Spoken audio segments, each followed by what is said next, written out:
समर्थ. यंदा 30 डिसेंबर रोजी ही सोमवती अमावस्या येते आहे आणि त्या दिवशी 4:02 पहाटे ती सुरू होणार आहे आणि दुसऱ्या दिवशी म्हणजेच 31 तारखेला 3:56 अमावस्या समाप्त होणार आहे. या दिवशी पिंपळाच्या झाडाला पाणी मिसळून कच्चे दूध अर्पण करायचे, त्याच्याभोवती 7 वेळा प्रदक्षिणा घालायची आणि या तिथीला पाण्यात ती मिसळून दक्षिण दिशेला पितरांच्या नावाने ते अर्पण करायचे. या दिवशी महादेवाला सुद्धा अभिषेक करायचा आहे.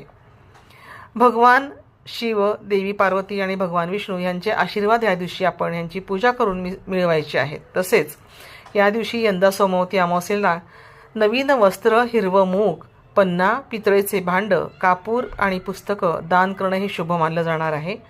केतू महादशा टाळण्यासाठी सोमवती अमावस्येच्या दिवशी लसूण, तीळ, घोंगडी आणि उडीद यांची दान करायला हवं. ओम कुलदेवताभ्यो नमः, ओम ग्रामदेवताभ्यो नमः, ओम ग्रहदेवताभ्यो नमः.